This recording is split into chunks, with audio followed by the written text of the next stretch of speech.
prazer estar aqui, né, abrindo as portas para esse evento do Lacon, né, organizado pelo querido Ricardo Freitas, e eu acho que essa temática, né, falar de Marx, do pensamento de Marx, né, atualizando esse pensamento também hoje na contemporaneidade, se faz urgente, né. Eu acho que acho que existem aí algumas categorias e conceitos, né, que a gente pode rever, né, e refletir sobre a luz do que tem acontecido, principalmente no Brasil, nos últimos tempos, né. Então, eu fico muito feliz, né, de o PPG-Com receber esse evento, né, e muito contente dessa plateia toda aqui presente. Espero que vocês também saboreiem essa tarde com o nome dos queridos convidados, Marcos Dantas, o professor Muniz Sodré, que é da UFRJ, mas é nosso também, né, Muniz? Também. Estamos juntos, né, como diz os manos, né?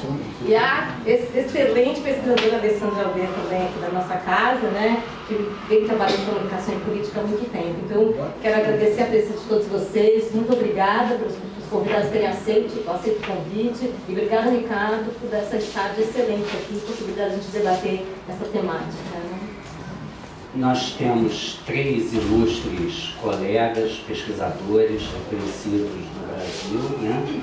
O professor Muniz Sodré, que é professor titular da Escola de Comunicação da UFRJ, emérito da Escola de Comunicação, foi nosso professor visitante, portanto, pertence às 2 casas, podemos dizer assim, que o coração dele é grande, né, como o bom baiano que é, né?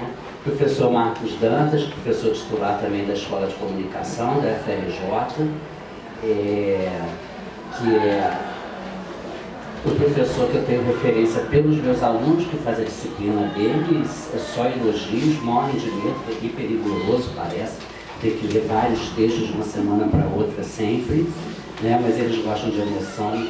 E nossa querida Alessandra Aldeia, professora aqui do programa, doutora em ciência política, por isso está nessa mesa, e que já foi coordenadora do programa. Então, antes de passar a palavra para os professores, eu quero agradecer a presença de vocês, os alunos de graduação, os alunos do programa, os alunos dos outros cursos, meus estagiários e os queridos colegas professores daqui da comunicação, da geografia, enfim, muito obrigado por terem vindo. E eu só quero explicar por que nós, no Laboratório de Comunicação Cidade Consumo, a gente quis fazer um evento que vários colegas meus ficaram espantados, porque eu não sou exatamente marxista, né? Eu sou uma pessoa de esquerda, mas isso quer dizer que seja marxista. Mas alguns colegas ficaram espantados, né, Cíntia? Alguns até levaram um susto. E foi por isso mesmo, porque a gente morre de medo do Marx, morre de medo de falar dele, de citar, falar bobagem.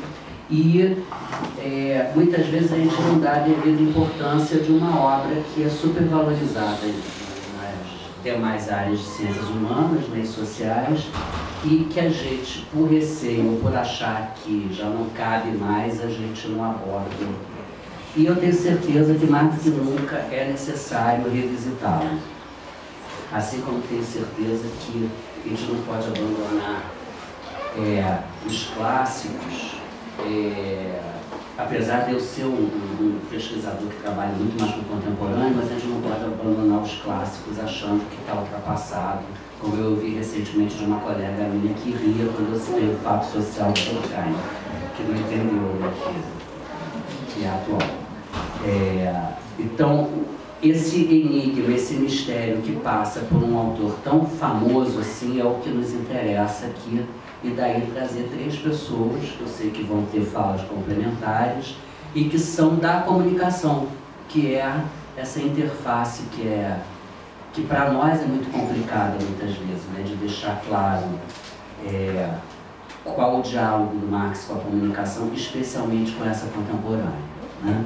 Então, agradeço muito aos 3 colegas e vou passar a palavra então ao professor Muniz Sodré para dar início a essa nossa mesa, debate, seminário, colóquio, como vocês preferirem. Muito obrigado. Obrigado, Ricardo, pelo convite.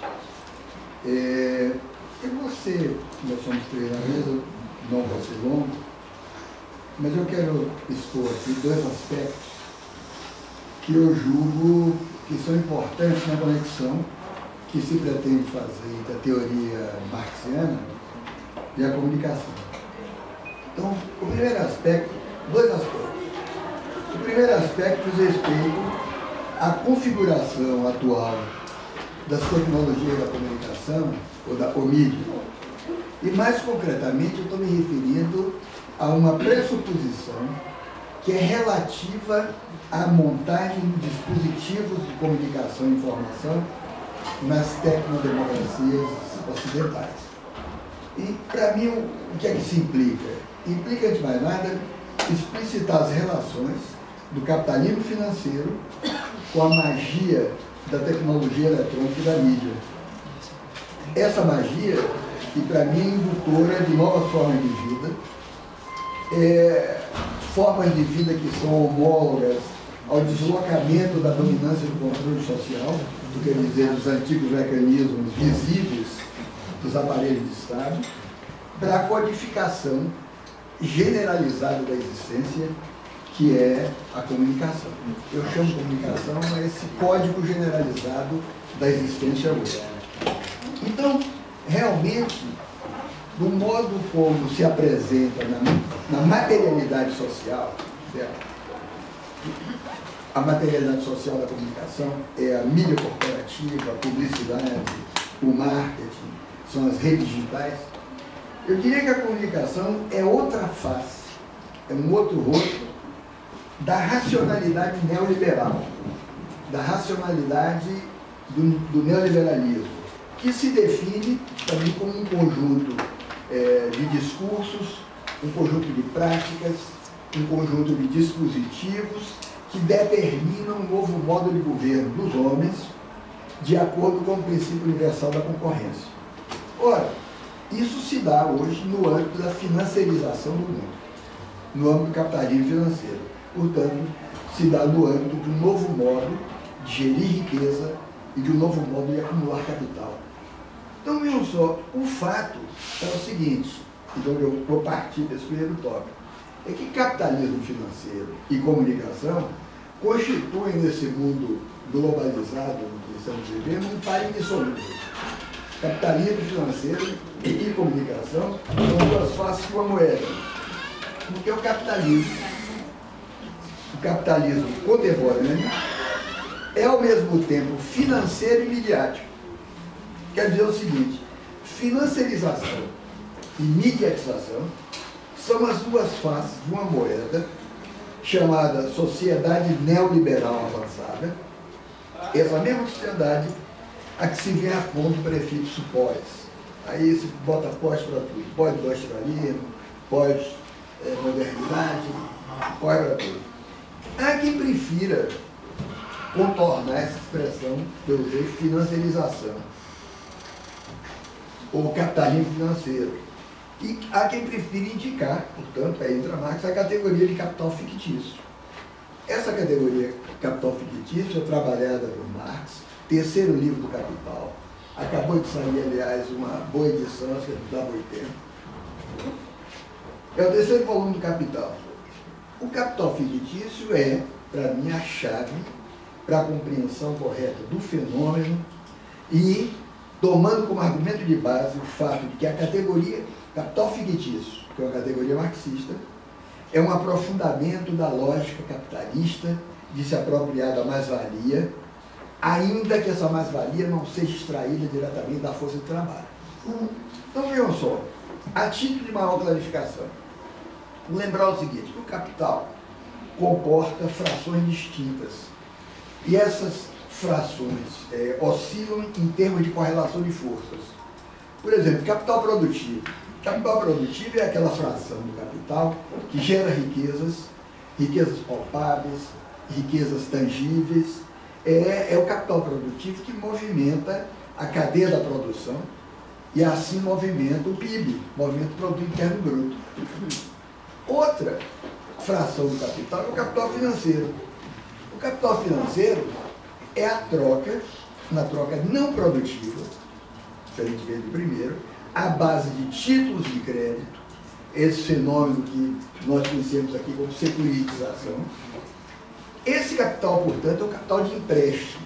Capital financeiro é um capital de empréstimo, que se amplia com a parte do lucro obtida pela fração produtiva, que foi chamada por Engels e Marx, foi chamado por Marx de fictício.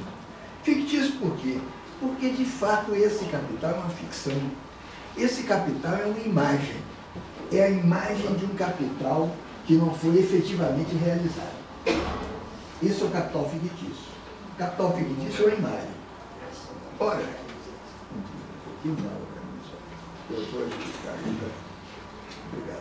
então, quando a ordem mercantil é historicamente assegurada só por preços, só por preços, a dimensão social desaparece.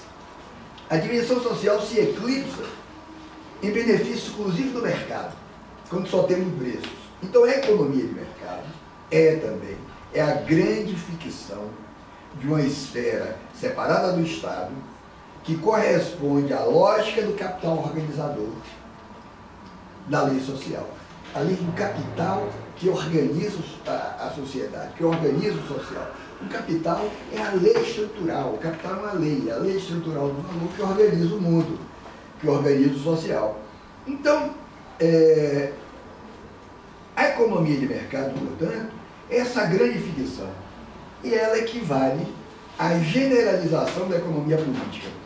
É ela que torna possível, ou torna visível, o deslocamento do sentido maior do que os cristãos chamavam de oikonomia. A palavra economia é uma palavra grega e cristã. Oikonomia, que em grego, bispo se diz oikonomos. Seria oikonomos. Então, os interesses capitalistas, os interesses do capital, se convertem nos porta-vozes seculares da providência divina, que governava o mundo econômico como entidade isolada. Isso está em Karl Polanyi, no livro chamado A Grande Transformação, que é um dos 100 livros mais importantes do século passado. Então, nesse governo da economia, os representantes materiais da riqueza, e os representantes materiais da riqueza são moedas, são dinheiro, funcionam como instrumentos constitutivos do sistema monetário, mas não são, na realidade empírica, capital. Ou seja, moeda do dinheiro não é realmente capital, né? Ou seja, não constituem capital, porque o capital não é apenas dinheiro. O capital é a forma da lei social, é a lei estrutural do valor, a lei organizadora dos sócios. Portanto, na segunda metade do século XIX, e bem antes da publicação do Capital, Marx, no Grundrisse, traduzido, acho que o contraponto do 80, também não lembro. 80. Marx traça uma clara distinção entre as formas de presença do dinheiro no capital. Ele diz assim textualmente, no Grundrisse, o dinheiro como capital é diferente do dinheiro como dinheiro. Portanto, o dinheiro reaparece novamente, Marx vai dizer, em todas as relações posteriores, mas aí já não funciona mais como simples dinheiro. Trata-se aqui da determinação universal do capital. Essa distinção importante entre dinheiro, moeda palpável e o capital como lei organizadora. Mas hoje, eu diria que tem que eu tenho para fazer 25 minutos, você está? Marque, por favor, minha amiga. Mas hoje, a complexidade do fenômeno, que é o maior grau de abstração do capital diante do produtivismo clássico, essa complexidade, dentro do processo de generalização exponencial da economia política, inclui dimensões que não são estritamente econômicas. Portanto, é alguma coisa de além do mero fictício do capital. São essas coisas, além do fictício do capital, que concorrem para a definição de um novo modo de existência humana, de uma nova racionalidade, que corresponde a um novo modo de ser da riqueza. Ora, isso não é expressão de Marx, mas está prefigurado está prefigurado nesse insight, nesse conceito genial, fabuloso do capital fictício. E nós estamos vivendo isso. É a isso que se refere Carlo Polanyi, quando ele sublinha o seguinte, que a economia está submersa nas relações sociais. A economia está dentro das relações sociais. Em outras palavras, quando esse postulado materialista, mecânico, de que as relações sociais estão subordinadas ao modo de produção material, é pensável a hipótese de que as relações sociais condicionem o desenvolvimento das forças produtivas, isso é, que os próprios paradigmas econômicos resultem em influências sociais e políticas. Nós estamos aqui, portanto, a contrapelo e a contravapor de tudo que diga um economista liberal, neoliberal brasileiro, tipo, sei lá quem, Gustavo Franco. Então, o que hoje pode ser chamado de financiarização não é um reflexo mecânico do capital fictício, de que fala Marx no terceiro livro, no terceiro volume. Mas a financiarização é um fenômeno que se refere à crescente importância dos mercados financeiros, dos motivos financeiros, das instituições financeiras, das elites financeiras, na operação da economia e nas instituições do gênero. Isso tanto em nível nacional quanto em nível internacional. Em nível nacional, não preciso me alongar sobre isso, vocês sabem que manda o meu país hoje é banco e agronegócio, né? É verdade. Então, no interior do fenômeno, as finanças ultrapassam a condição estrita de elemento da operacionalidade capitalista, que é normal, pela regra capitalista, existem finanças, mas aqui elas ultrapassam para se converter, eu diria, as finanças se convertem no que eu chamaria um macrodispositivo de gestão da vida. O capitalismo financeiro é uma máquina tecnosocial, é uma máquina de gerir e de administrar relações sociais. Portanto, visto pelo ângulo predominantemente ideológico, essa máquina tecnosocial, que é a máquina das finanças, pode ser identificada como neoliberalismo. Neoliberalismo é isso. Neoliberalismo existe, né? Mas não se trata realmente de uma simples investida ideológica contra o produtivismo clássico, contra as instituições. Com o neoliberalismo, nós temos uma conversão profunda das formas clássicas de ser ao macrodispositivo econômico. Ou seja, a razão neoliberal, que é essa razão extensa, estendida no capital fictício, no capital financeiro, é hoje ubíqua, está em toda parte, na governança, no trabalho, na jurisprudência, na educação, na cultura. Está num conjunto de atividades cotidianas, está, eu diria mais, convertendo o caráter, o significado e a operação dos elementos constitutivos da democracia em elementos econômicos. Nós estamos vivendo isso no Brasil.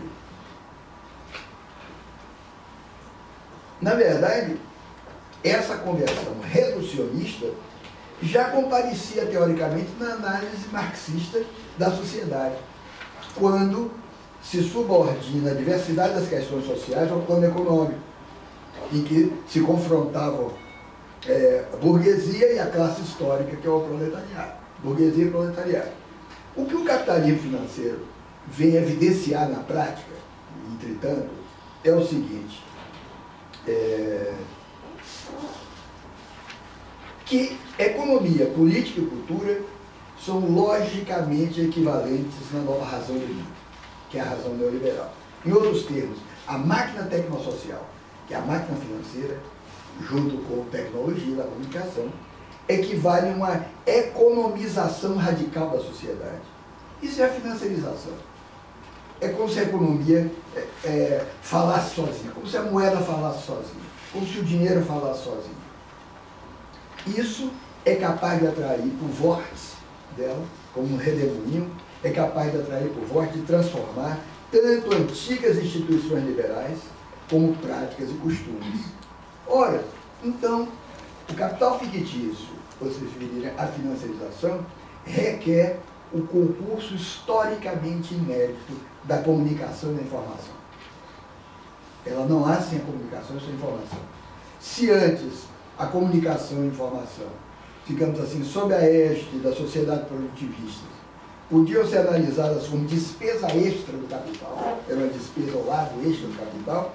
Hoje, a comunicação e a informação tem lugar de destaque no processo de unidade do conjunto, ao mesmo tempo como base material, portanto, a tecnologia eletrônica das telecomunicações, a mídia, tudo isso que contribui para a aceleração do tempo de rotação do capital, e como bioma ideológico, como uma espécie de roupagem ideológica, ou simplesmente como código do novo modo de ser da riqueza. A comunicação como código do novo modo de ser da riqueza, que é a financiarização.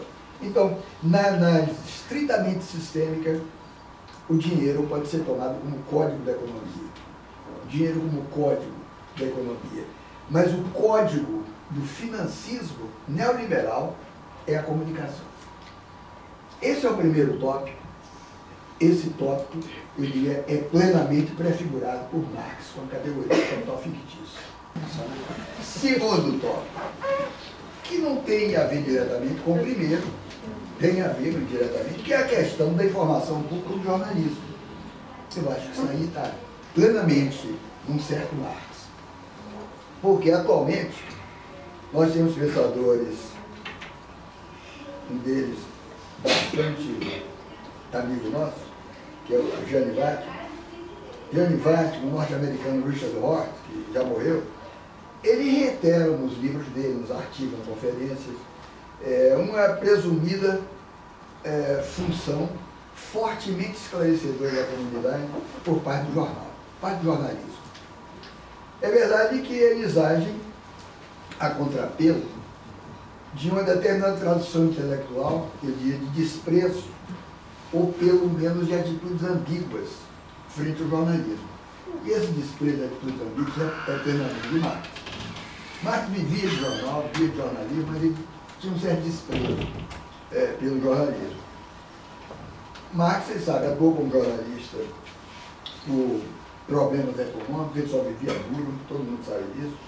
Tanto para a imprensa alemã, ele trabalhou na Gazeta Renana, na Nova Gazeta Renana, na imprensa inglesa, na norte-americana, escreveu para o New York Tribune. E ele, várias vezes, ele expressou o julgamento dele, do jornalismo, que era uma prática inessencial. Uma prática inessencial. Ora, alguma coisa cansativa, que desviava ele do verdadeiro trabalho dele, que era a pesquisa teórica. Marx, portanto, ele questiona o discurso da informação quando esse discurso está entregue apenas à própria lógica do discurso. E acho que isso não vale nada, literalmente. E isso enseja, portanto, algumas comparações com a mídia atual. E o que eu estou citando dele é textual, porque eu não fiz essa anotação, não botei, mas tem um livro, Marx e o Jornalismo, da editora gaúcha, não é Sulina, não é outra, lá é LPM. Ele diz o seguinte, isso é textual dele: mesmo a publicação diária e completa, será que pode ser chamada de completa e pública? Mesmo quando é completa. Para saída, essa frase dele põe em suspeita todo esse discurso assim, liberal e ético do chamado bom jornalismo. Você vê muito em alguns articulistas, principalmente paulistas, que falam do bom jornalismo, a salvação do mundo pelo bom jornalismo. Há um espírito boa alma nesse jornalismo, nessa crítica. Quer dizer, mesmo a publicação diária completa, isso é textual dele, pode ser chamada de completa e pública. Ele diz, não estaríamos resumindo, ao substituir escrita por palavra, planos por pensões, ações de papel por ações reais. Ou a publicação consiste somente no relato do fato real ao público, ele diz, e não no relato do fato ao público real. Isso é, não o público leitor imaginário, mas o público vivo, verdadeiro. Estamos vivendo isso plenamente. Todo mundo pode fazer jornal, seja na mídia, escrever, fazer seu blog. O problema é saber da escuta disso.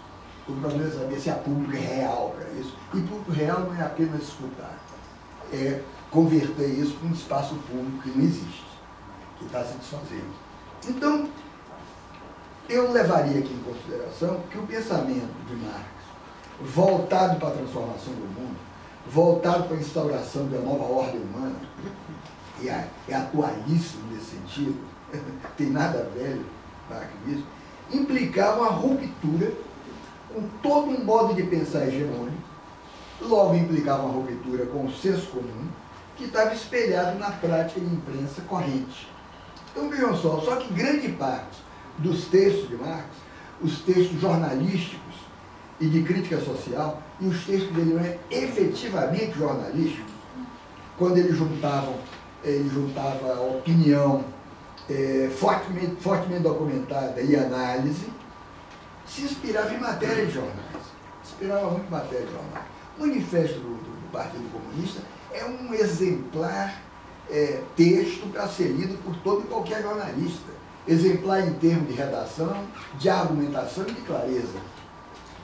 Como vários outros textos, a luta de classes na França e outros.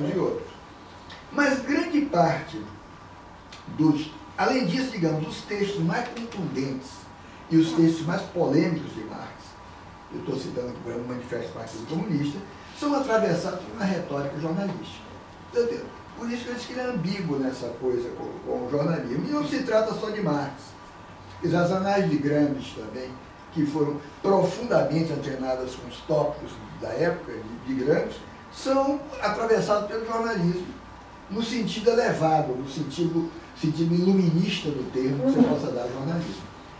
Então a crítica de Marx dá margem à suspeita de que a argumentação liberal sobre o direito civil de livre expressão pode não coincidir inteiramente com o funcionamento da imprensa. Pode não coincidir inteiramente com o discurso de liberdade da imprensa, porque esse discurso da imprensa é classicamente ligado ao princípio liberal do parlamentarismo, o parlamentarismo como governo por publicidade, governo por discussão, mas que hoje é inseparável do sistema informativo como um todo, aquele sistema a serviço da financiarização que eu falei. Ou seja, um sistema que é regido pela mesma lógica de velocidade das circulações, de circulação da mercadoria, que se tem chamado de tempo real. Então, vejam só, no interior desse sistema, o próprio conceito de que vive o jornalismo liberal, o chamado bom jornalismo, o conceito de acontecimento, por exemplo, pode depender hoje mais de uma modelagem algorítmica do que de negociações simbólicas entre os atores sociais que concorriam, digamos, para o jogo de linguagem ou para a pauta da notícia. Portanto, da argumentação de Marx, é possível extrair a hipótese de uma diferença essencial. É aqui que eu queria chegar. A diferença de publicação entendida como o registro puramente técnico de acontecimento, pode ser impresso, pode ser digital, e publicização. Publicação e publicização. Publicização entendida como a comunicação do fato a um público real. E, portanto, um conjunto vivo, isso é o público real, um conjunto interacionalmente ativo no que diz respeito a questões pertinentes ao comum da cidadania. Isso é o que importa. Isso é o que importa. Pode publicar corretamente, objetivamente, tecnicamente, bom texto, bom jornalista, matéria, isso não significa coisa nenhuma. É isso que o Marx está dizendo com publicação. Publicação pode ser completa. Se ela não se publiciza, ela é apenas um onanismo técnico. Então, onde a exigência analítica, no meu entender, de um autoexame, um exame contra a liberdade de expressão no campo informativo, que isso é corroborado em outro contexto do Habermas. Habermas diz assim, para uma fenomenologia que seja não distorcida da liberdade de sujeitos agentes é decisiva em primeiro lugar. A visão não pode ficar presa ao sujeito da autoobservação, nem à subjetividade da vivência. A consciência da liberdade é consciência implícita de ação. Isso aqui está muito próximo de Marx. conceito de mediação. Então, o agir livre não está na ação reflexa, não está na mecânica da observação de regras de objetividade, por exemplo, de regras implícitas no jogo de linguagem, são as regras jornalísticas, mas o agir livre está na consciência, por parte de um sujeito autor, de que ele pode começar alguma coisa de nova, alguma coisa nova, alguma coisa de novo. Aí está o agir livre. Então, só um conceito solipsista de liberdade, que é normalmente o conceito de liberdade que é esgrimido pelas associações de imprensa, pela chamada ética jornalística, só um conceito solipsista de liberdade de arbítrio não leva em conta o espaço em que você age livremente. Tem que levar em conta o espaço. Se você agir livremente na rede hoje, você vai liberar as coisas. Você já agiu num espaço contaminado. Um espaço contaminado, virtualmente controlado, e não é por nenhuma grande tecnologia americana, não. É quem está escrevendo. Então, esse agir é uma categoria que depende da razão raciocinante, nos termos de Habermas. É uma razão que se apoia nas sensações, que se apoia nas emoções, mas forma a vontade, neutralizando a pulsão cega. Portanto, caberia a argumentação fazer a diferença, eu vou terminar, entre vontade e pulsão, e isso é para qualquer pensador um imperativo ético. Imperativo ético, porque a base da responsabilidade para com os outros está na racionalidade da vontade.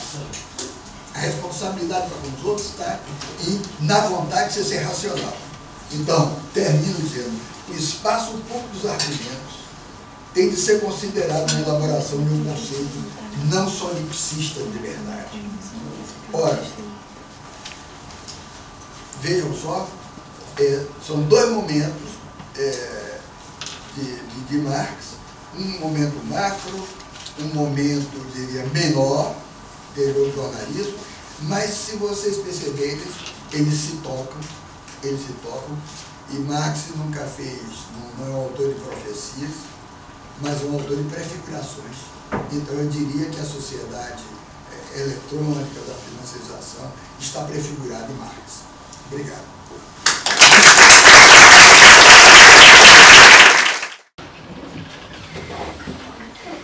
Bom, Muniz, maravilhoso, claro, a gente sabia que ia ser. Eu vou passar então, eu quero fazer vários comentários, mas agora não cabe, e também para dar tempo de todo mundo falar com tranquilidade. Vou passar então a palavra ao professor Marcos Dantas. Estamos diante de um momento, de uma conjuntura, em que, apesar de muitos terem declarado há alguns anos atrás que Marx estava ultrapassado, a gente repara não só que ainda é possível fazer uma análise da lógica capitalista a partir de Marx, como recrudesce na sociedade o interesse pelo seu pensamento. Por outro lado, é claro que a gente não pode mais pensar no mundo do século XIX. A gente tem que tentar trazer esse pensamento para o mundo que nós vivemos e ver até que ponto aquelas categorias, conceitos, metodologia é aplicável, como é aplicável e, principalmente, como nós podemos enriquecer.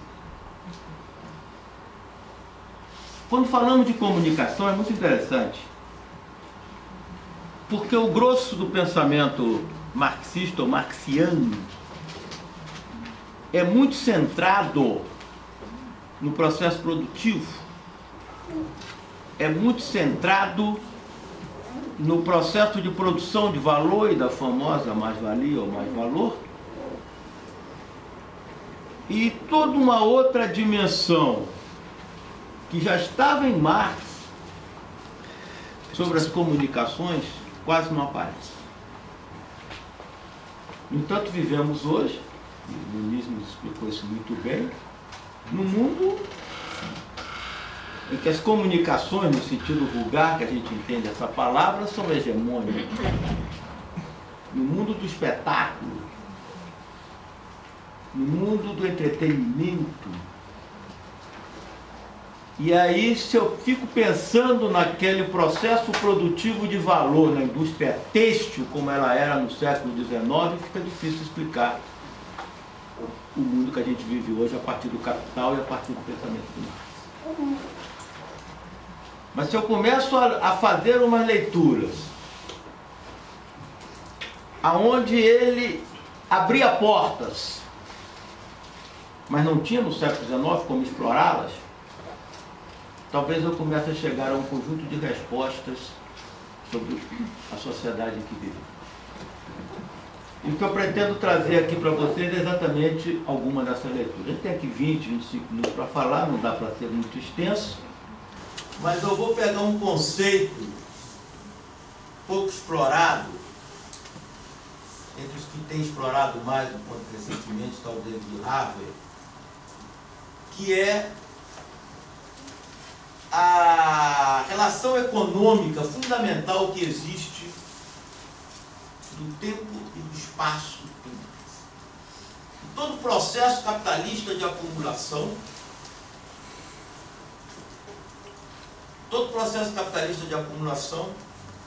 busca a compreensão do tempo e espaço. Todo processo capitalista de acumulação, porque a produção de valor se dá aqui, onde se convergem as forças produtivas e a força de trabalho.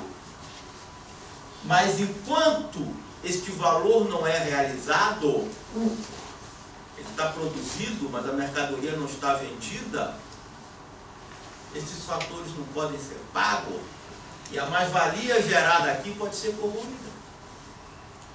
E aí nós temos todo um processo de ida e volta da mercadoria ou de ida da mercadoria para que o dinheiro retorne. E se esse processo começa a levar muito tempo, a mais-valia corrompe. Então, para que este processo, que o tempo que está aqui seja reduzido, o capital vai investir desde os seus primórdios, não só na produtividade do processo que se encontra na produção, mas vai investir desde os seus primórdios em sistemas de comunicação que acelerem a rotação do capital. O capital, por sua natureza, portanto, numa medida totalmente distinta, busca anular o espaço pelo tempo.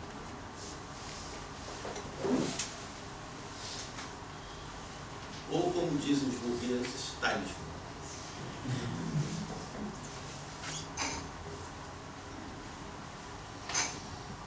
É dentro disso que se encontra um dos capítulos mais misteriosos do Capital, que é a seção 2 do livro 2, no qual Marx faz um conjunto de exercícios, eu diria até aritméticos, mas de árdua leitura, em que ele trabalha as condições de rotação do capital. Em princípio, você tem um tempo de produção de algumas semanas, 2 semanas, e dia limite. Mas na época dele era 3 semanas, 4 semanas, 5 semanas. E depois um tempo de realização que também podia levar semanas, porque a mercadoria sai da porta da fábrica e vai para o mercado qualquer, e ainda tem que esperar alguém interessado em comprar.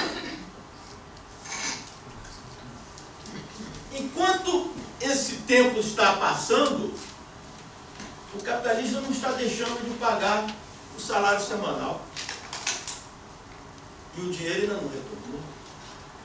O capitalista não está deixando de remunerar um conjunto de fatores, manutenção, juros, compra de insumos, e o dinheiro ainda não retornou. Não vai dar para entrar aqui em detalhes, né, sobre esse processo, mas o que Marx vai demonstrar, né, é que a taxa anual de mais-valia, que é fundamental para a realização do lucro, né, pode ser profundamente afetada pelo tempo de rotação. E todo processo capitalista é um processo que busca reduzir o tempo de rotação ao mínimo ou multiplicar ao máximo ao longo do ano esse tempo de rotação. E para isso, então, não só os tempos de produção vão ser reduzidos pelas tecnologias e produtividade, mas a rotação da mercadoria, principalmente a rotação do dinheiro, vai ser multiplicada ao máximo ao longo. Até porque o que o capital quer é produzir dinheiro, não é produzir mercadorias. Esse é que é o interesse dele. Se ele pudesse, tem uma frase até do Marx no Capital, que a produção é o mal necessário. Se ele pudesse, ele se livrava dela. De vez em quando tenta, né? E aí dá uns desastres aí que a gente sabe. Tudo bem.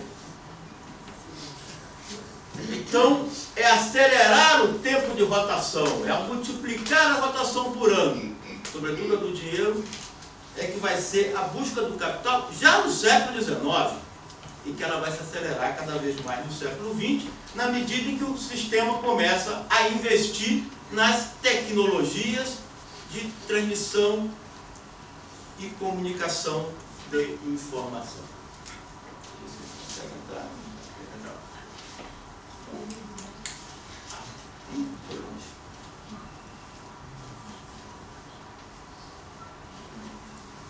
E aí está lá no Capital. Existem ramos autônomos da indústria nas quais o produto do processo de produção não é um novo produto material. Não é um novo produto material. Não é uma mercadoria. Entre eles, economicamente importante, apenas a indústria de comunicação, seja a indústria de transporte de mercadorias e pessoas, seja de transmissão de informações, envio de cartas e telegramas. Transporte e informação no mesmo grande macro setor de comunicação. O que a indústria de transporte vende é a própria locomoção, é o próprio movimento. O efeito útil, a utilidade, o valor de uso, está indissoluvelmente ligado ao processo de transporte, ao processo de produção de transporte. Só é consumível durante o processo de produção. Ele não existe como coisa útil distinta do processo, que só funcione como artigo de comércio depois da sua produção, que circule como mercadoria. E aí está uma fórmula que está lá no Capital, em que desaparece o M' ou o ΔM. O investidor na comunicação adquire os meios, trabalho, recursos, né, tecnologias para produzir a comunicação, e isso se transforma diretamente em mais valor e mais dinheiro. Não há produção de mercadoria. Está lá no e passa muito desapercebido. Hã? Uma coisa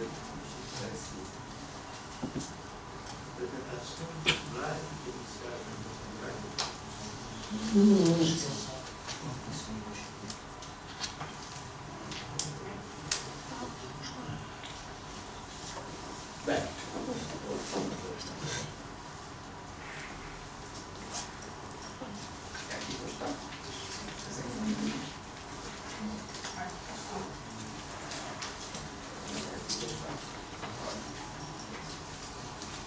então,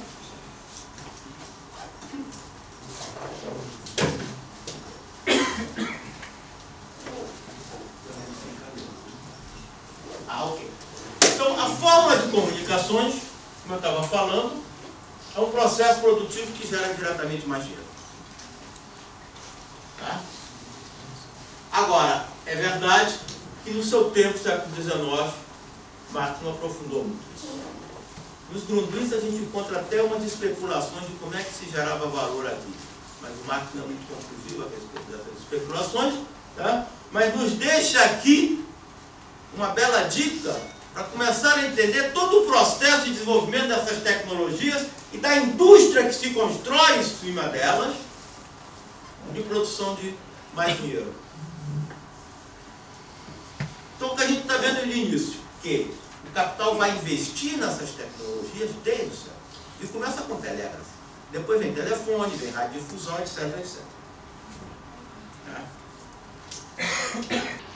E aí, vai chegar nos nossos tempos atuais, em que a gente hoje tem todo um sistema, e o Muniz me ajudou muito no que ele colocou, em que a gente hoje tem todo um sistema financeiro que busca exatamente rotar o dinheiro, rotar o capital dinheiro, investindo nas plataformas digitais, Facebook, Google, Amazon.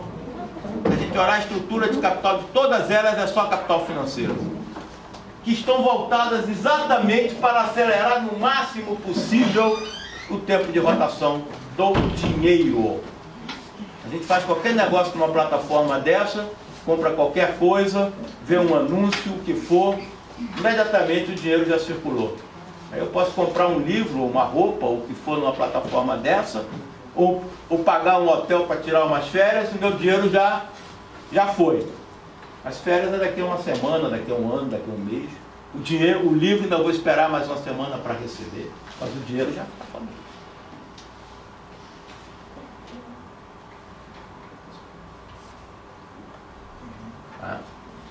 Tudo bem. Tem uma outra passagem no Marx dos Grundrisse que eu chamaria a atenção, em que ele fala: supondo-se o ato de conversão de mercadoria em dinheiro seja fixado contratualmente, isto consumirá tempo. Sempre o tempo. Calcular, pesar, medir. A redução deste movimento é também desenvolvimento de forças produtivas. Há um tempo de negociação, há um tempo para operar um contrato, há um tempo para conferir se aquele contrato está correto ou não está correto, se aquela mercadoria que chegou está de acordo com o contratado. E isso também vai implicar desenvolvimento de forças produtivas. No tempo do Marx, tudo isso era feito com a pena, caneta, papel, mas isso era lá atrás, né? O sistema capitalista vai desenvolver toda uma tecnologia para tratar a informação ligada aos contratos, ligada à gestão. E aí nós temos um crescente desenvolvimento de um tipo de trabalho que na época do Marx era quase inexistente e que se torna um trabalho que a estudantada que está aqui vai fazer daqui a pouco. Tá? Trabalho de processar informação, tratar informação, produzir informação, comunicar informação. Das mais variadas maneiras. A fórmula é a mesma, só que eu troquei aqui o P pelo I. Você produz mais dinheiro diretamente sem produzir uma nova mercadoria. E esse movimento já está colocado no capitalismo desde o início do século XX. Com os grandes escritórios de engenharia, com os grandes escritórios de burocracia, ficava dezenas e dezenas de pessoas fazendo datilografia, fazendo conta com maquineta mecânica de faturar. Entende? É esse movimento que o sistema capitalista desenvolve ao longo do século XX para processar informação e comunicar informação, que vai ser substituído a partir da Segunda Guerra Mundial e principalmente a partir do final do século XX pelas máquinas que processam, calculam, desenvolvem informação. Você tem aqui uma eliminação de uma grande parte de tempo de trabalho com os trabalhadores junto, substituído por máquinas informáticas.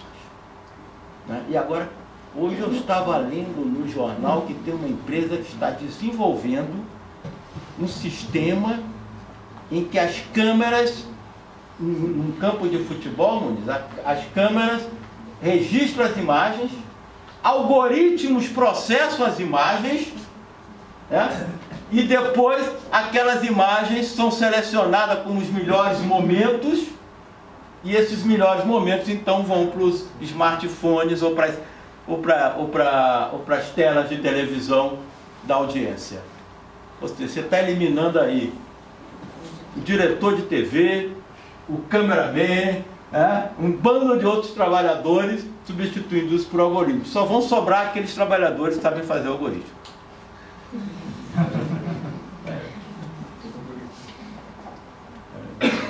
Agora o tempo todo é o quê? É a rotação do capital que está determinando.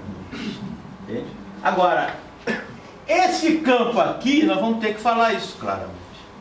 Na medida em que os marxistas em geral deram extraordinária atenção aos operários e olhavam o processo de produção de mais valor, mas não olhavam o processo de realização do valor, toda essa dimensão do desenvolvimento capitalista passou praticamente desapercebida ao longo de quase todos os séculos. Né? Muito bem. Então o que a gente está concluindo? Quanto mais as metamorfoses de circulação forem apenas ideais, quanto mais o tempo de circulação for igual a zero, ou se aproximar de zero, tanto mais funciona o capital, tanto maior se torna a sua produtividade e autovalorização. Não, essa conclusão não é minha, não. Não existia internet. E nós já estávamos vendo, o Marx já estava vendo o sistema caminhando para o tempo zero.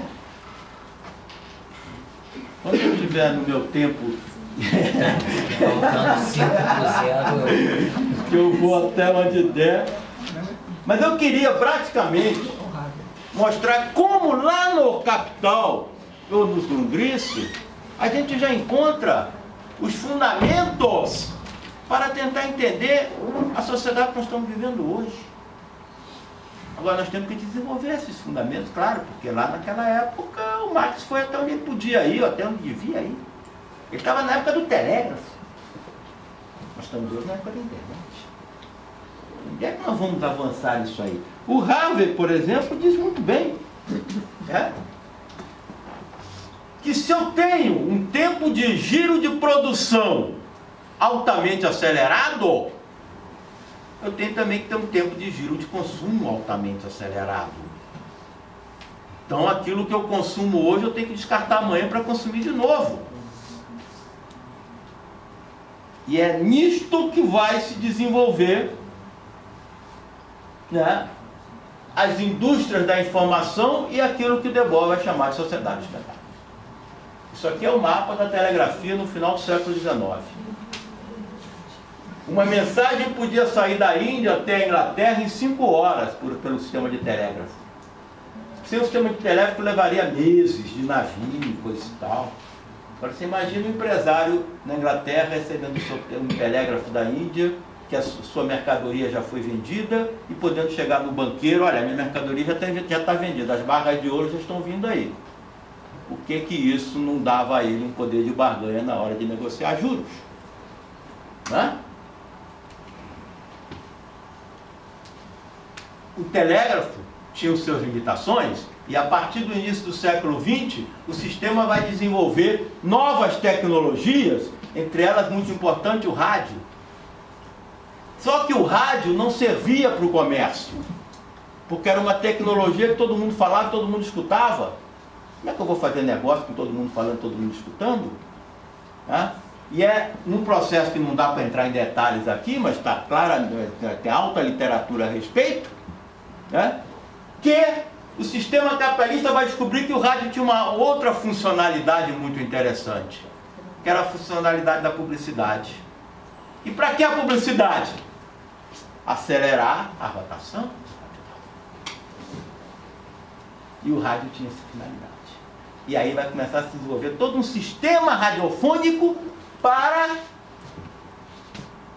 difundir a publicidade. Agora, ninguém vai ligar a rádio para escutar publicidade. Você vai ligar a rádio para escutar música, para se divertir, para entretenimento, para um jogo de futebol. O rádio começa então a construir uma indústria, ou vai se associar com outras indústrias, como a fonográfica, para criar essa atração para uma sociedade e, ao mesmo tempo, moldar uma sociedade de consumo. Uma sociedade vocacionada a consumir, uma sociedade que queira consumir. A gente esquece que no tempo de Marx não existia sociedade de consumo. As pessoas, fora, é claro, os aristocratas, os muito ricos, as pessoas, mesmo pessoas de classe média, elas consumiam o básico. Não saíam comprando toda hora. Elas tinham uma camisa, essa camisa durava meses. O cara nem trocava de camisa de um dia para o outro. Vai ser necessário começar a construir uma sociedade de consumo. E essa sociedade de consumo, então, vai se expandir exatamente incorporando ou assimilando ou consumindo uma produção excedente que a produtividade permitia consumir, né? E nós vamos chegar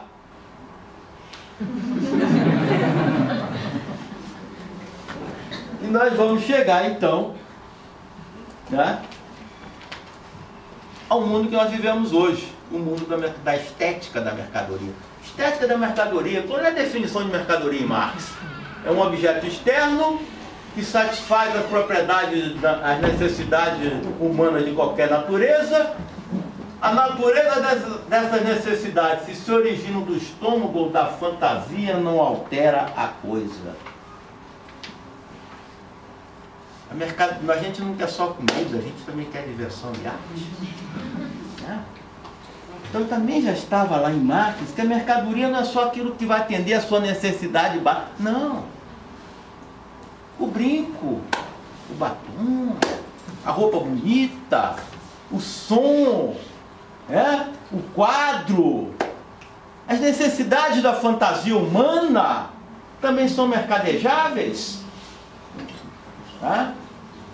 E a partir daí a gente pode entender que a mercadoria pode ser funcional ou instrumental, mas ela também pode ser estética ou pode ser as duas coisas juntas.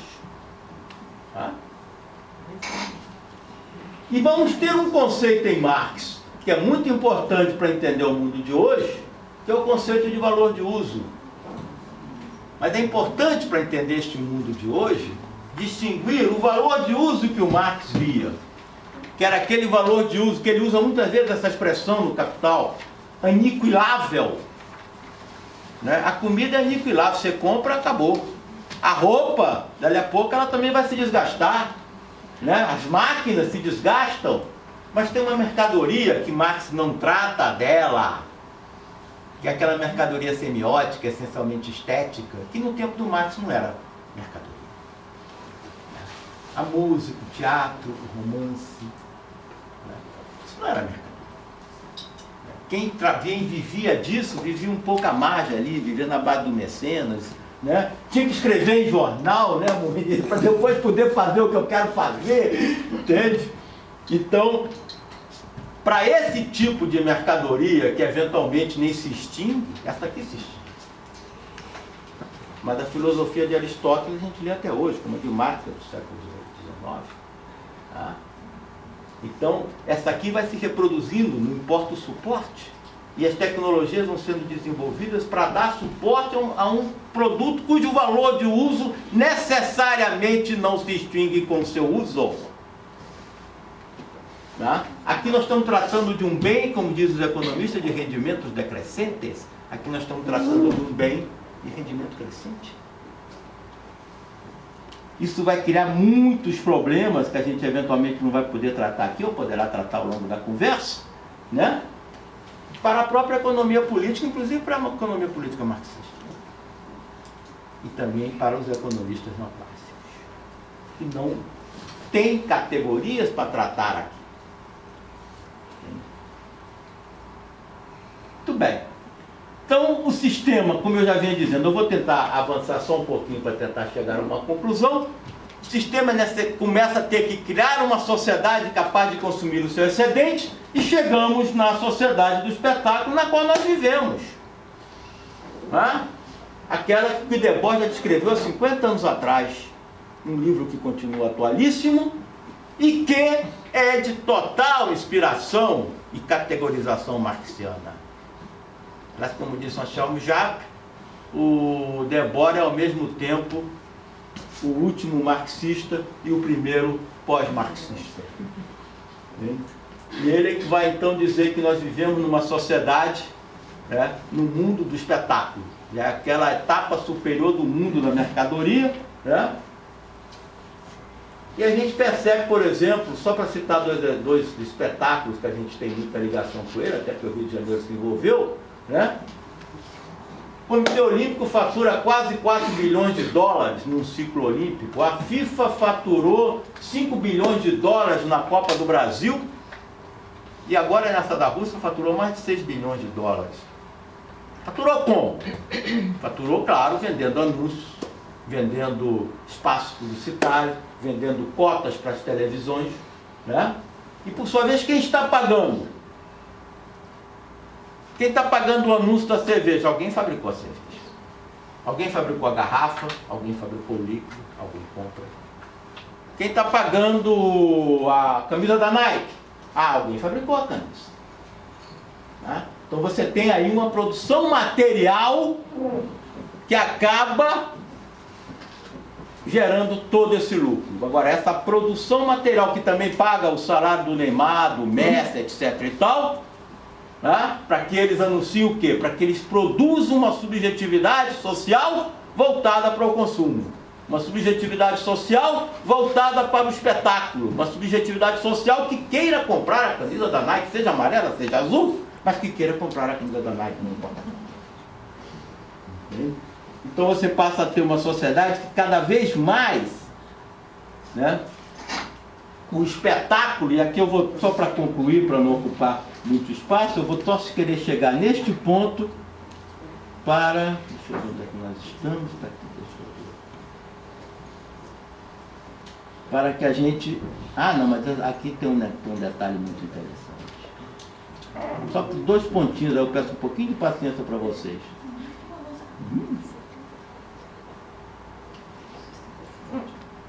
Aqui é muito interessante. Porque vejam bem esses 2 anúncios.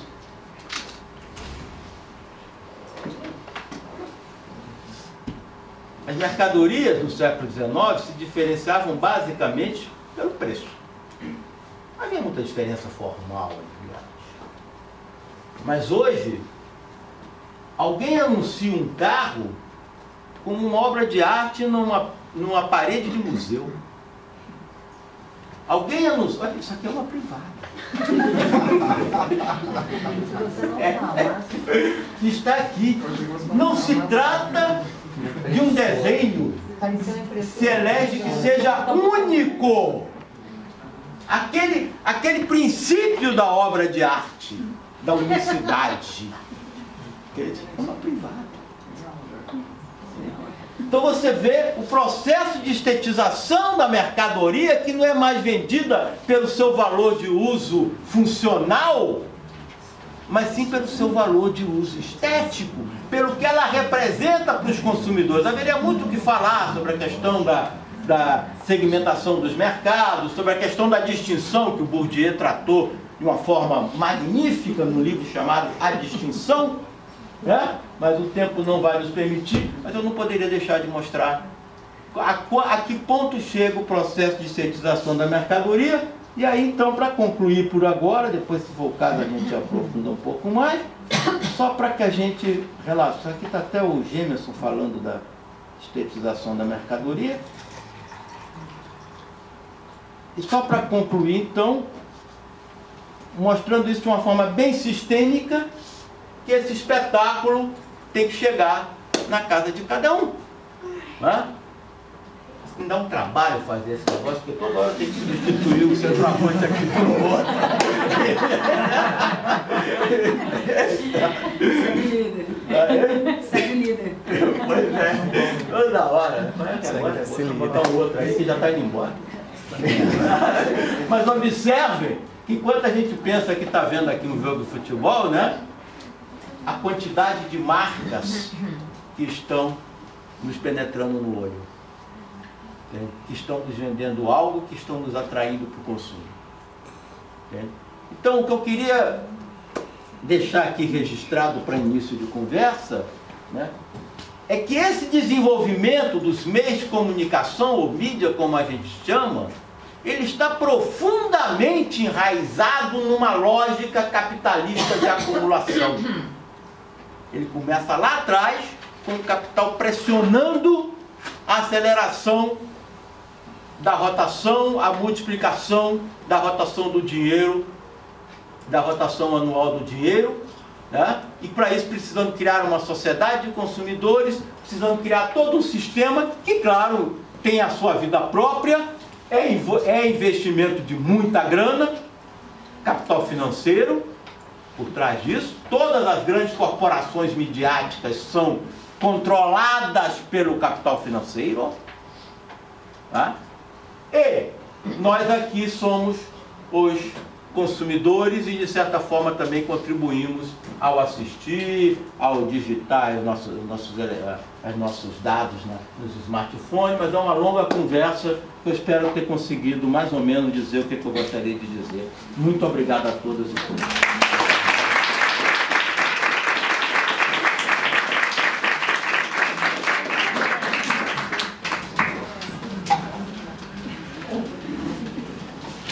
Bom, Marcos, muito obrigado. A Alessandra Muniz tem café aqui, se vocês quiserem. Demais colegas. Eu vou agora passar a palavra para a professora Alessandra Aldeia, para a gente poder ter um tempinho de debate ainda depois, né? Mas antes de passar a palavra para a professora, Marcos, genial, muito obrigado. Eu fiquei aqui perguntando para o Muniz, mas ele não soube me dizer se aquele vaso sanitário era o da Adriana Anselmo. Porque a gente achou que era uma impressora. Não é. Bom, e novamente, antes de passar a palavra para a professora Alessandra, quero agradecer a presença de todos, mas especialmente dos professores Adair, Gilmar, Letícia, Marcela e Cíntia, que estão aqui nos prestigiando com sua presença. Então, Alessandra, para mim é um prazer, você sabe, né? Porque você foi coordenadora do programa, eu fui coordenador depois de você, tenho grande admiração pelo seu trabalho que você fez importante. Obrigado. Obrigada, Ricardo. Eu estou aqui muito honrada e um pouco constrangida de estar aqui na mesa com pessoas certamente muito mais qualificadas do que eu falar de Marcos, que é um autor que eu estudei relativamente pouco, mas fico muito feliz, estou aqui aprendendo. Eu gosto de dar aula sobre Marcos. Apesar de eu ter estudado pouco, quando eu chego na graduação em comunicação, na aula de política, eu vejo que é um autor, né, é quase uma assombração, porque é pouco lido e muito pouco mencionado. É um pouquinho, o Ricardo estava falando, nós morremos de medo do mar. Né? Aí lemos pouco, discutimos pouco e vira um pouco uma assombração. Você vê aí as críticas de... Está desligado? Não, desligado. De comunista para cá e para lá, que agora a gente vê nas redes sociais, que tem muito pouco, né? Colam muito pouco na realidade. Eu fiquei, né, recebi o convite, fiquei honrada, fiquei me perguntando como é que eu podia contribuir. E eu pensei em umas 2 ou 3 coisas bem simples que eu queria trazer para falar, pensando nessa proposta, Marx e a mídia. Primeiro eu pensei em 2 contrapontos. O primeiro contraponto diz respeito à qualidade do Marx. Um velho autor está ultrapassado, é uma assombração, é atual, né? Eu acho muito interessante, porque eu acho que ele tem uma atualidade fundamental, Marx, né? E pode ter algumas questões datadas, eu vou apontar. Mas eu acho que a atualidade de Marx é porque não é possível pensar o mundo ingenuamente depois de Marx. Eu acho que essa que é o grande marco. Não existe um pensamento pré-marxista depois de Marx, né? Então, o pensamento conservador depois de Marx, ele é obrigado a ser um pensamento cínico, praticamente. Então, Marx obriga a gente a ver a pregnância, a importância e né, quase que a inevitabilidade do dinheiro, da riqueza, do capital, da base estrutural da sociedade. Até Marx você podia ter uma teoria política meramente institucionalista.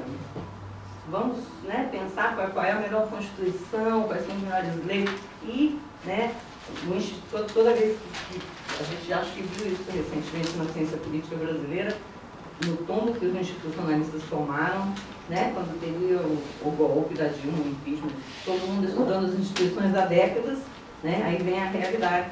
E a realidade é econômica. Eu acho que esse é o ensinamento de Marx, certo? A gente não pode mais, depois de Marx, fechar os olhos para essa realidade. Então, dentro disso, né, você pode discutir questões que eram históricas. Marx era um pensador historicamente enraizado. Isso faz parte da teoria dele, inclusive, materialismo histórico, certo? Então estamos falando de determinado tempo, e esse tempo Marx, por exemplo, tinha uma questão da revolução de classe ser o prognóstico, né? A perspectiva que ele via como transformação da sociedade. Acho que isso a gente pode discutir, né? Se essas categorias de revolução, de classe proletária, não foram fundamentalmente modificadas historicamente. Hoje em dia são muito diferentes. E Marx, né? E fica muito interessado em estudar esses fenômenos sociais, mas isso não muda o fato de Marx ter esse interesse, trazer, misturar a economia na análise política. E isso eu acho que é a grande atualidade política. A gente precisa recuperar esse autor e perceber a análise que ele faz.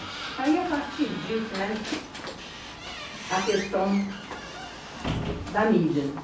Aí, o diálogo que eu queria trazer aqui, um outro contraponto, que é o seguinte: o Marx tinha uma crítica, ele era crítico, né, como foi contado aqui, crítico do jornalismo, crítico da cultura, e das possibilidades dessas esferas da produção humana terem, né, algum efeito sobre a base estrutural, né, sobre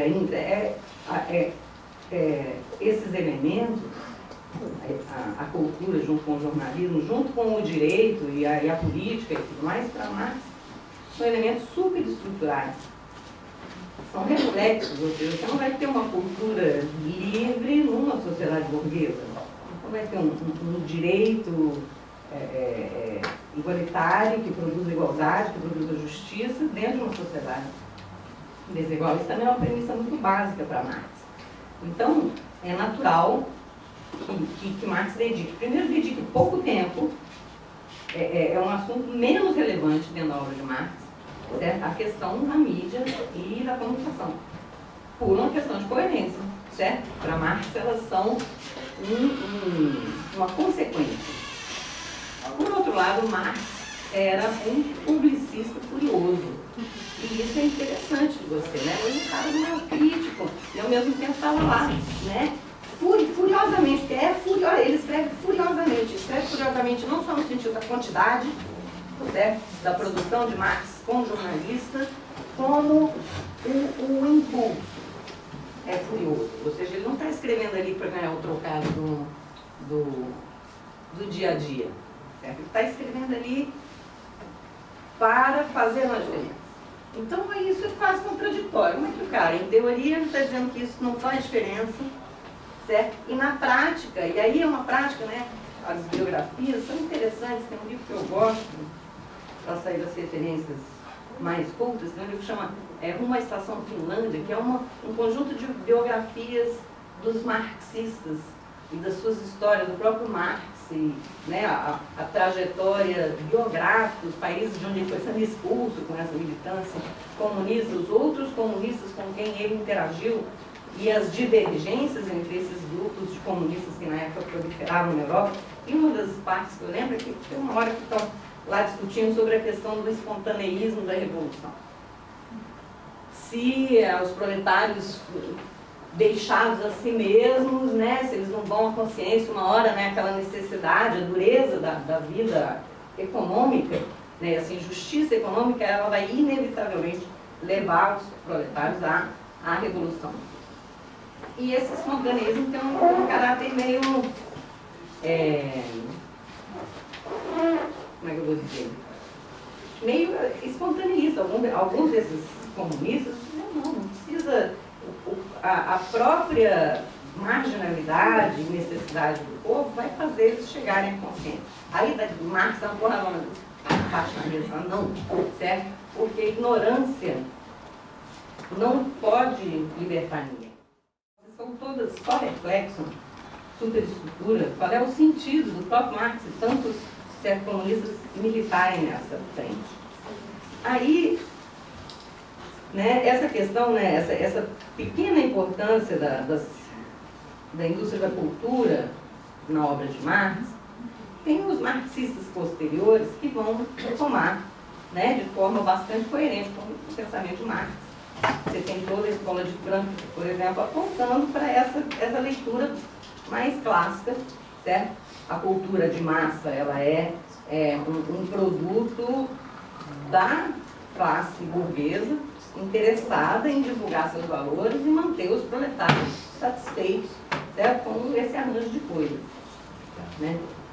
Porém, eu acho que tem uma leitura interessante de Marx, que é, mesmo assim, há espaço para disputas contra-hegemônicas, né? E aí eu estou falando do Gramsci, que eu acho que dentre os autores marxistas que abordam as questões da comunicação, eu acho que é o que percebe essa aparente contradição em Marx, que é, se não tinha importância, né, por que publicar? Por que investir tanto na praxis? E isso está em Marx, no próprio Marx, que é a questão de que a praxis tem um efeito em si, certo? A praxis, no caso a praxis revolucionária, ele está falando, certo? Que é a atividade voltada para a revolução, a atividade dos proletários fazendo comunicação para seus próprios fins, certo? Para o esclarecimento das suas próprias causas, para a divulgação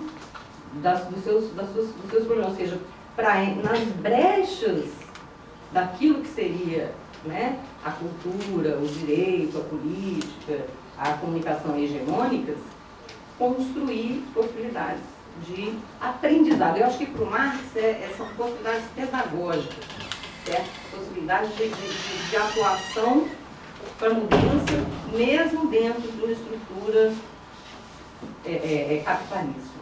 Eu acho isso muito interessante do Marx, porque vai contra uma ideia do Marx mecanicista, de um materialismo meio limitado, certo? Onde você só precisa se interessar pela economia, porque tudo o resto virá rebote, certo? O Gramsci, ele faz essa recuperação, certo? Das possibilidades de intervenção na cultura, na comunicação, como formas de luta contra a hegemônica. Então, eu acho isso bastante interessante. Aí eu fiquei pensando nessa, né, atualizada que a gente poderia dar, né? Que Marx pensaria. Eu acho, muito provavelmente, que o Marx ficaria em pânico com o Facebook, né? Imagina isso, certo? Mas eu tenho certeza que ele ia estar lá. Não sei também. Escrevendo. Eu tenho certeza que Marx ia ser blogueiro. Blogueiro, sim. Com certeza. E ia estar lá desesperadamente publicando. Então, um pouco essa reflexão, que eu acho que é uma reflexão mais superficial, mas ela é coerente com o que os colegas falaram aqui, certo? Eu acho que, independente dessa transição do capital para um capital menos, né, um capital menos tangível, mais imaterial, como alguns autores estão falando, e a ideia da financiarização, ela continua sendo bastante coerente com o follow the money, certo? Essa ideia que é de Marx, e ninguém vai tirar, não adianta as pessoas ficarem reclamando, não, eu não sou marxista. Pode não ser marxista, certo? Mas está bebendo de Marx, uma vez que todos admitimos a realidade material do mundo que o Marx denunciou, certo? E aí, dentro disso, eu acho que uma leitura marxista generosa seria aquela que vai ver esses ambientes conectados contemporâneos como, primeiramente, com realismo, né? Sem ilusões.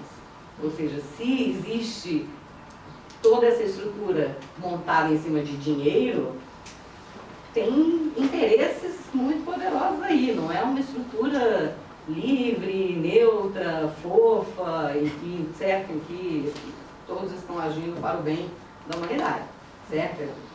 Sem ilusões, desde Marx, certo? Porém, onde é possível atuar também pela mudança, certo? Onde é possível, e isso eu acho que seria muito, provavelmente, a ênfase de um pensamento marxista hoje. Certo? E como certamente eu devo ter usado uns 10 dos meus 20 minutos? quanto tempo? Quanto você já falou? Eu acho que é isso mesmo que eu queria falar. Você falou 17. Que bom, nossa, eu falei mais do que eu pensava. Era simples, era só isso que eu queria falar. E de repente a gente tem um debate.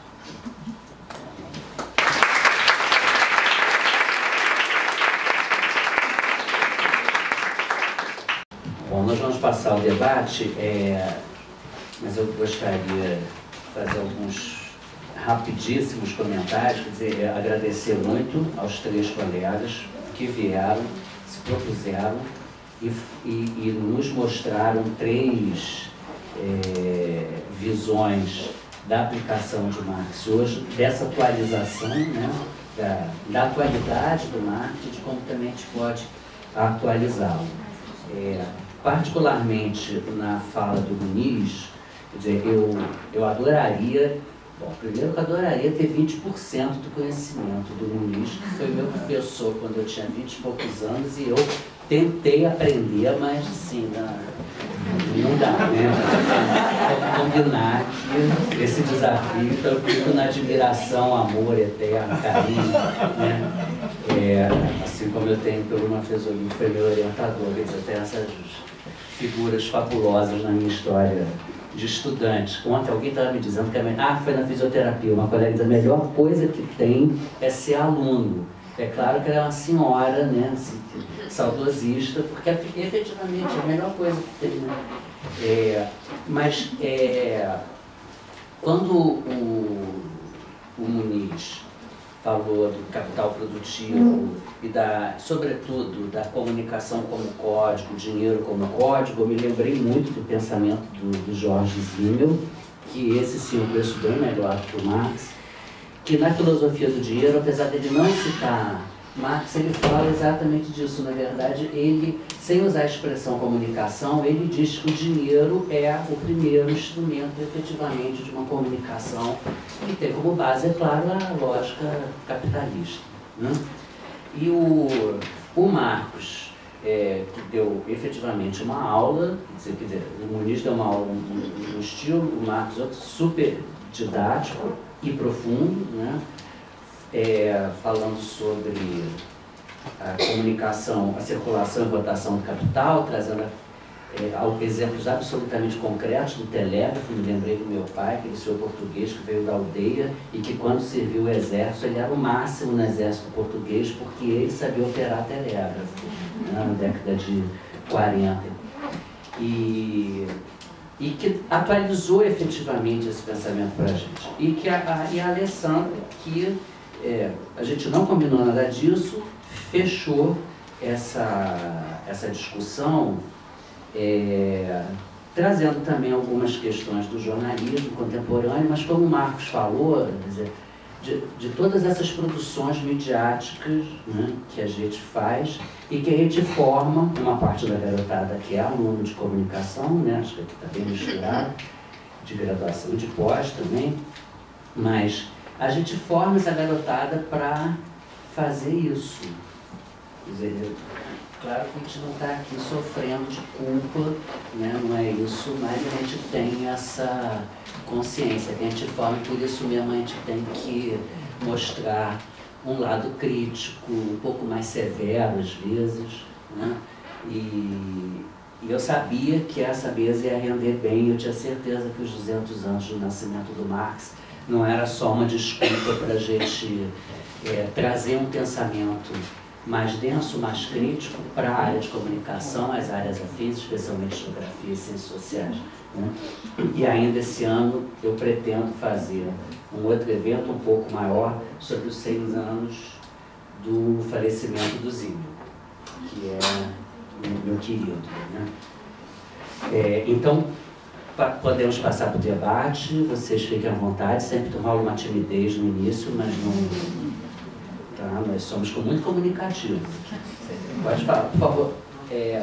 Se vocês não se incomodarem de falar ao microfone, aí diz só tem que ligar, por favor. Eu acho que tem uma galera que fica inibida no tempo que tem que falar no microfone.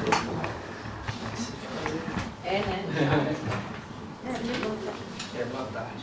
Eu sou Luiz Henrique, Eu fiz mestrado em Psicologia Social Sócio-Histórica lá pela UERJ, quero fazer doutorado na PUC de São Paulo,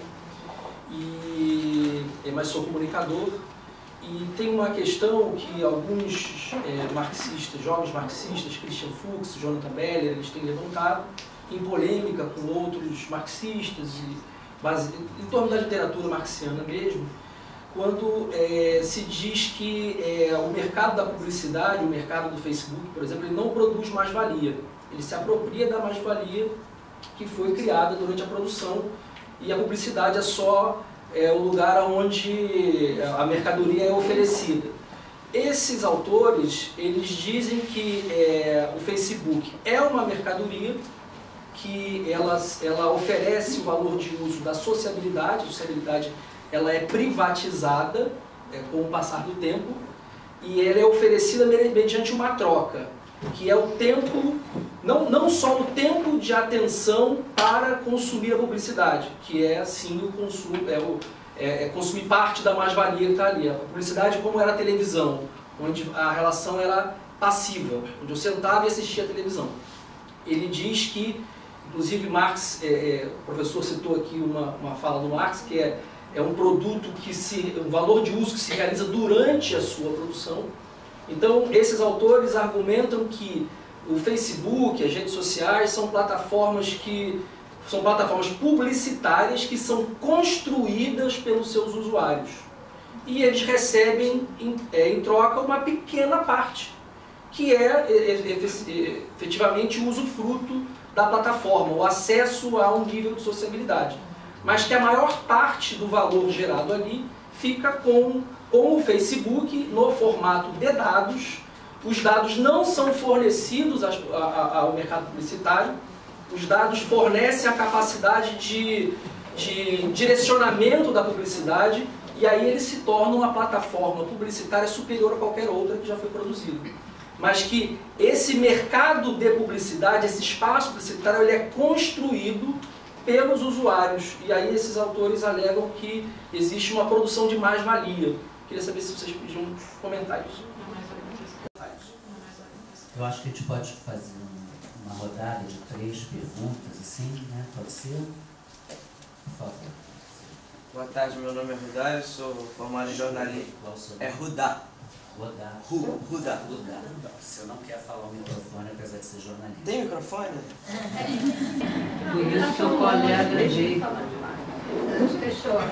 Estava tão longe. Bom, eu sou formado em jornalismo pela faixa e fiz filosofia aqui na UERJ. Estou na busca aí do meu objeto de mestrado aí, nesse processo de tentar definir. Eu queria ver com vocês podem falar um pouco mais da experiência do pós-marxismo na escola de Frankfurt. O professor Muniz citou o Habermas, né, na questão do sujeitativo e tal. Eu queria saber dos 3, assim, de que maneiras a gente pode juntar essa questão do Frankfurt, que foi muito importante, né, lá com toda a teoria da indústria cultural da Adorno e todas as complexidades que o Benjamin também traz. Então, de que maneira que vocês podem ampliar isso? 3 horas. Não, 3 horas. A melhor coisa... 4 horas, uma aula de mestrado doutorado. A melhor coisa de ser moderador é de não ter que responder perguntas. Porque ele levantou jurando que era uma coisa básica. Pergunta para os 3. Eu vou precisar de um tempo para elaborar umas 4 ou 5 transparências. Um terceiro. Eu queria fazer só um comentário. Eu não sou jornalista, eu sou socióloga, então não vou falar no microfone. Não tô brincando. É só para não ter que levantar, senão eu posso cair. Aí não. Tá muito apertado. Meu nome é Naema e um professor falou, né, quer dizer, primeiro, o Sodré falou da financiarização e do capital como imagem, né, esse capital como imagem, e o Marcos Dantas puxou muito uma leitura. Quer dizer, e aí é interessante, né? O Sodré vai para o livro 3, Marcos Dantas puxa o 2, e aí tem uma coisinha que eu queria compartilhar com vocês dois, que eu acho engraçado, que é fazer vocês dois conversarem, contando uma anedota. Os Rothschild, eles diz, né, a lenda urbana, né, diz o seguinte, que o que determinou a fortuna dos Rothschild, que são, né, ricos e representam o capital financeiro até hoje, foi um pombo correio, né? Eles dominaram a tecnologia, né, do pombo correio. Quer dizer, então assim, é quando junta um pouco as duas falas que vocês acabaram de fazer, né? E aí, se vocês, enfim, isso é pensando alto, né? Quer dizer, é quando o capital financeiro encontra, né, com essa necessidade de redução, né, de contração do espaço-tempo. E aí pensar que tecnologia não é só, né, a internet, né? A tecnologia tem toda uma história, né?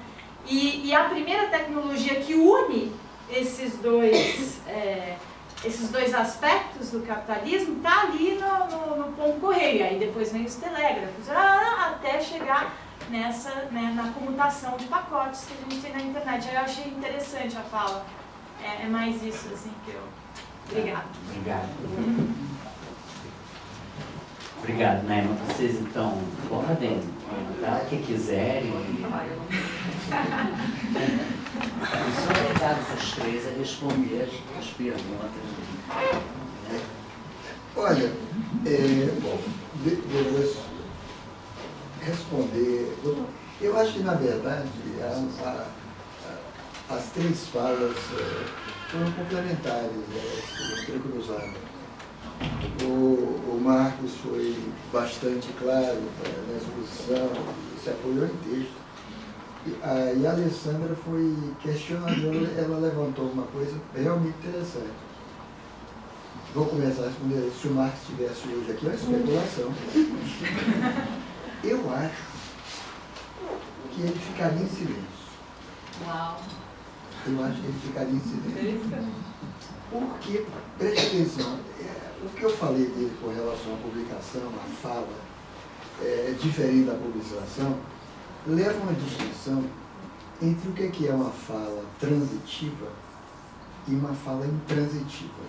Né? Assim, quando o açougueiro fala da carne, essa é uma fala transitiva, que aquilo é um trabalho do açougueiro. Então, existe uma transitividade da fala, é quando ela se perfaz no processo de trabalho. Um poeta falando da carne, a fala é bonita, mas é intransitiva, do ponto de vista do trabalho. Então, os discursos podem ser sobre a Revolução. Marx era a Revolução, aí por isso a expressão que o professor me gosta muito, que é em estado nascente, em estado de nascimento. Quer dizer, a fala dele era uma fala desencadeadora da Revolução, com a metafísica da Revolução.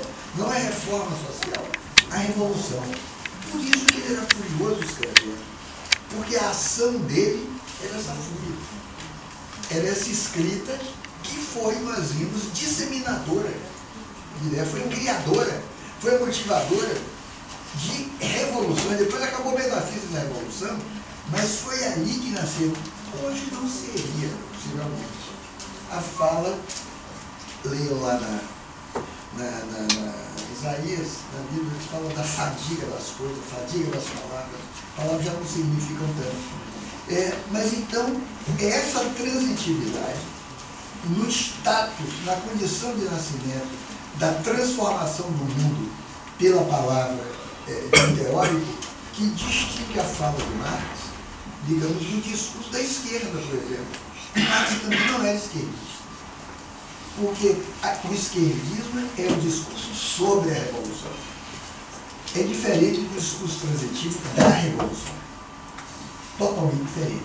Portanto, eu acho que, numa situação histórica em que a Revolução já metafisicamente não tem lugar, ele se calaria.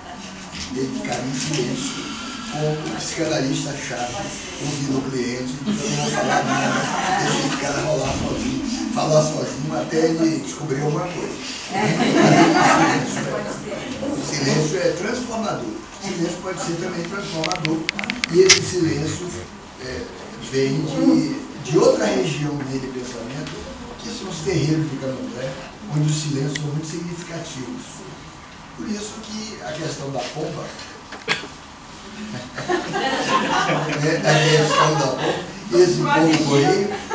esse pombo-correio pode ser extremamente eloquente, sem dizer nada, como quando Fidel Castro, depois de 8 dias, depois de derrotado Batista, atravessando o comboio dele, ele chega na praça, que hoje é a Praça da Revolução, a Praça José Martí, tinha uns 2 milhões de pessoas, a praça não cabe tanta gente, estava todo mundo aglomerado ali, ele começa a falar com o Che Guevara lá, e vem uma pomba e bota no ombro dele.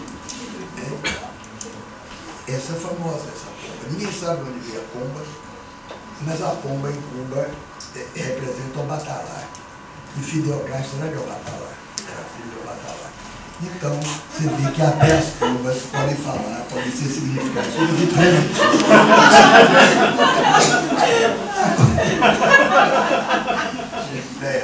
Agora, efetivamente, não, mas fale aí que eu acho que eu já me perdi.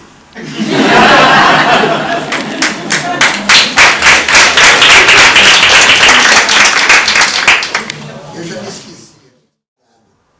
É um discurso de separação. Assim como o capital é uma separação do trabalho.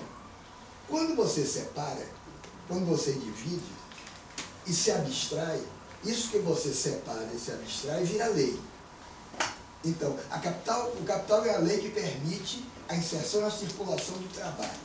A primeira operação de domínio do capital é essa. Assim como dentro da história patriarcal, o mundo, o homem, o masculino, é aquele que permite a circulação social dos filhos, gerado pela barriga da mãe, que é a classe trabalhadora. Né? A mulher operária, nesse sentido, porque ela produz, bota o produto no mundo, que é o filho, que tenta sempre voltar de algum jeito para a barriga da mãe, ou ela tenta reincorporar, e a lei do pai não deixa. Faz circular isso. Isso é uma outra separação. Em toda separação, manda quem se abstrai como lei. Ora, nessa separação entre a sociedade real histórica e essa esfera abstrata, separada e privilegiada, daí parte mais-valia. Daí parte uma mais-valia que ainda não sabemos como é que ela reflui para os aparelhos de Estado. Reflui para o humano, mas é uma mais-valia de decisão, de fala, de escuta. Agora, demonstrar como ela se constitui a partir da ficção do capital é uma boa tarefa com a tese. Mas eu acho que é uma mais-valia. E eu chamaria isso de mais-valia decisória. Marcos, quer comentar alguma coisa, responder?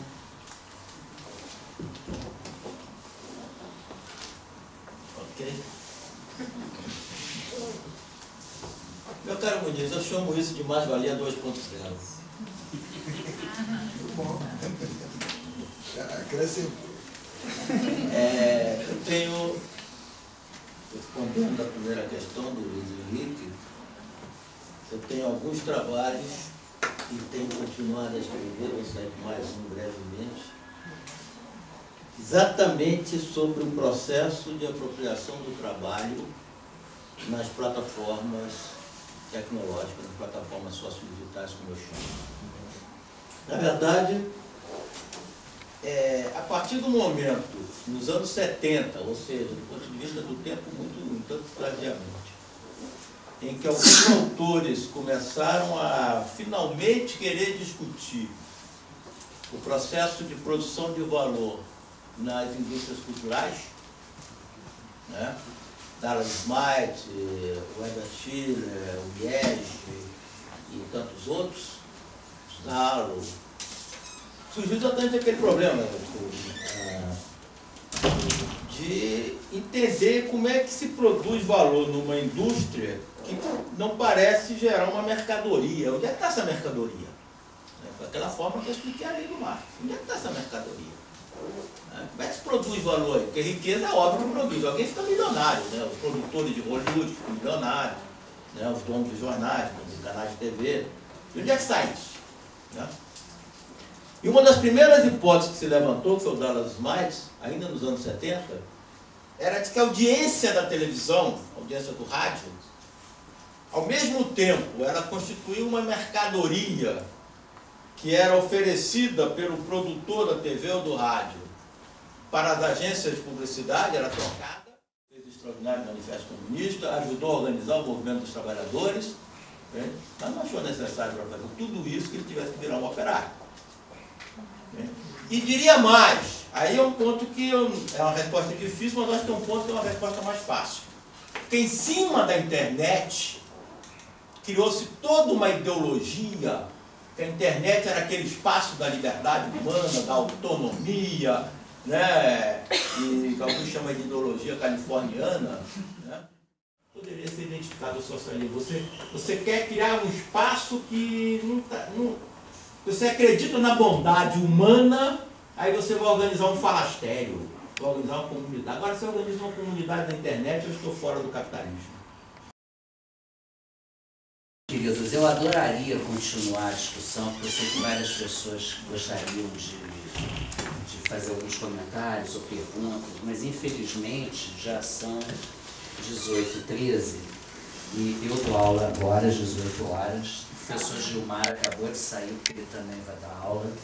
Haverá aula aqui, então o que a gente pode fazer, prometer, né, para o futuro, um outro debate com essas pessoas maravilhosas e, mais uma vez, agora eu vou agradecer um monte de gente, espera aí.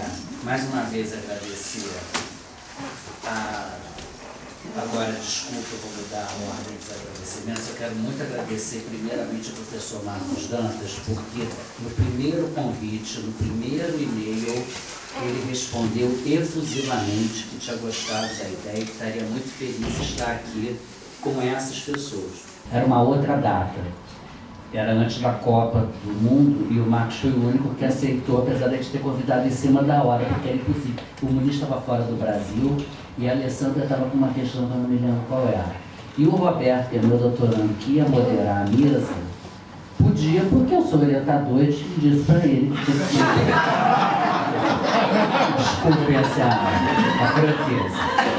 E hoje ele não está aqui porque terça-feira trabalha o dia inteiro no colégio, que não liberou ele para dar o orientador, não pode fazer nada. Quero muito agradecer ao Marcos, porque ele não só gostou, como ele aceitou prontamente um convite em cima da hora e tal. Então, não esqueceremos isso nunca. E Muniz, queridíssimo de todos nós, né?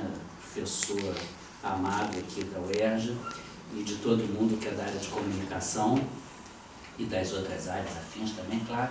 E a Alessandra, querida colega e competente professora. Então, essa é o primeiro agradecimento.